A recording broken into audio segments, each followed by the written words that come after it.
Well, I was born and raised in Elmira.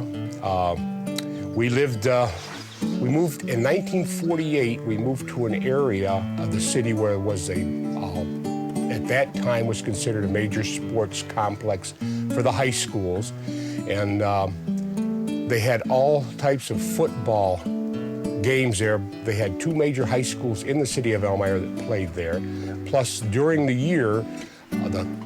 school year, a Cornell University and Ithaca College would come down and play football games there. We also had a semi-pro football team there. I played football when I was in high school, but I didn't go on to college because we didn't have the money at the time. And probably a good idea that I didn't go. I was rather young and immature for my size at that time, and I went in the military instead.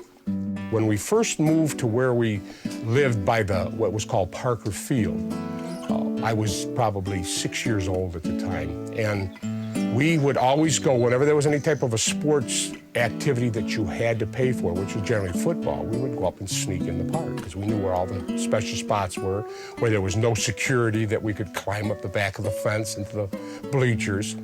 And I would say I never paid to get into a sporting activity there until after I graduated from high school.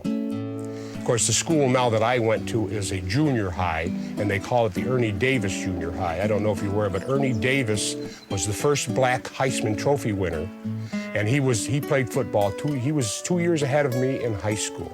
And one of our greatest thrills was to follow his career when he went through Syracuse University.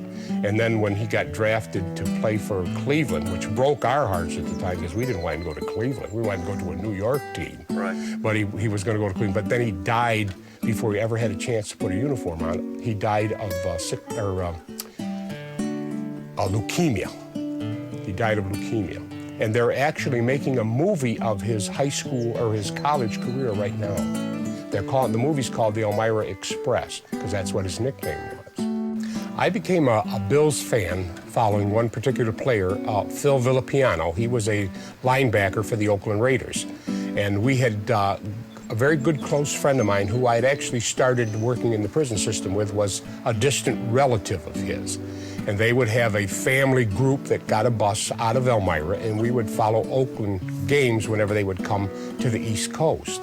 And then when he got traded to Buffalo, that's when we started going to Buffalo.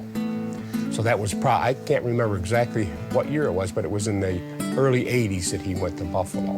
And then he retired from Buffalo.